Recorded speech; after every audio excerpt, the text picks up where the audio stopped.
എവിടെയാണ് യശോദാദേവിയോട് കൃഷ്ണനെ കാണാൻ പറയുന്നത് എന്നറിയോ? അതായത് കൃഷ്ണൻ 14 വർഷം വൃന്ദാവനമൊക്കെ താമസിച്ച് പോയി. പിന്നീട് മധുരയ്ക്ക് പോയപ്പം യശോദാദേവിക്ക് ഭയങ്കര സങ്കടമായി.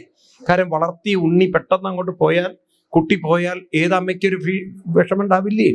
പക്ഷെ കൃഷ്ണൻ അവിടുന്ന് പോയതിന് ശേഷം പിന്നീട് കൃഷ്ണൻ അങ്ങോട്ട് അമ്മയെ കാണാൻ വന്നില്ലേ. അങ്ങനെയാണ് ഉദ്ധവരെ പറഞ്ഞയക്കുന്നത്. ആ ഉദ്ധവര് യശോദാദേവിയോട് പറയാണ്, നിങ്ങൾ രണ്ടുപേരും ഭാഗ്യം ചെയ്തവരാണ്, നിങ്ങൾ വളരെ ഭാഗ്യം ചെയ്തവരാണ്. പക്ഷെ ഇനി കൃഷ്ണനെ കാണേണ്ടത് എവിടെയാണ്? ദശമസ്കന്ധം 46-ാം അധ്യായത്തില്. ദശമസ്കന്ധം, അതിനാണ് ഈ ഭാഗവതമൊക്കെ എടുത്ത് പഠിക്കുന്നത്. ഇത് കൃഷ്ണൻ ഉപദേശിച്ചത് ഉദ്ധവര് പറഞ്ഞു കൊടുക്കുകയാണ്. കൃഷ്ണൻ പറഞ്ഞു കൊടുത്തത് 36-ാം ശ്ലോകത്തില്, 46-ൽ 36.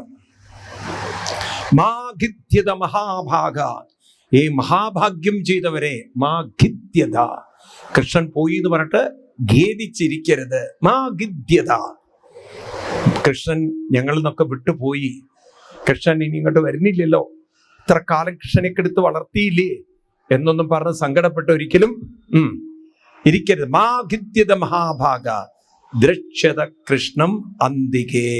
ഇനി എവിടെ കൃഷ്ണനെ കാണേണ്ടത്? അന്തർഹൃദീഭൂതാനാം. മനസ്സിലാവില്ലേ? എവിടെ കാണാൻ പറയുന്നത്? എവിടെ കാണാൻ പറയുന്നത്? പുറത്താണോ കാണാൻ പറയുന്നത്? അന്തർഹൃദി. ഹൃദി പറഞ്ഞാൽ ഹൃദയത്തിൽ കൃഷ്ണനെ കാണാൻ പറയണം. അപ്പൊ ഒരുപക്ഷെ നമ്മുടെ മുന്നിൽ കൃഷ്ണൻ വന്നാൽ കൃഷ്ണൻ പറയുന്നത് എന്തായിരിക്കും? എവിടെ കാണാനാ പറയാ? എന്താ ഒന്നും മിണ്ടാത്തത് നിങ്ങള്? അപ്പം ഈ ജന്മം കൃഷ്ണനെ കാണാൻ ഭാഗ്യം നമുക്കുണ്ട്. ആ ഭാഗ്യം നമുക്ക് പൂർണ്ണമായി അനുഭവിക്കണമെങ്കിൽ മനസ്സിനെ അതിന് യോഗ്യതയുള്ളതാക്കി തീർക്കണം. ആ പണി ആരുടെ ഇല്ല? കൃഷ്ണന്റെ ഇല്ലോ. എളുപ്പമായ കാര്യങ്ങള്. അതാര് പണിയെടുക്കണം? നമ്മൾ പണിയെടുക്കണം. അപ്പൊ നോക്കൂ, ഇവിടെ പണിയെടുക്കാൻ തയ്യാറുണ്ടെങ്കിൽ, ഇവിടെ മെനക്കെടാൻ തയ്യാറുണ്ടെങ്കിൽ, ഇവിടെ സാധന ചെയ്യാൻ തയ്യാറുണ്ടെങ്കിൽ ഈ ജന്മം ഉള്ളിൽ ആരെ കാണാം? ആരെ കാണാം? എന്തൊരു ഭാഗ്യം ചെയ്തവരാ നോക്കി. ഇതിനും വലിയ ലോട്ടറി വേണോ നിങ്ങൾക്ക്? ഇനി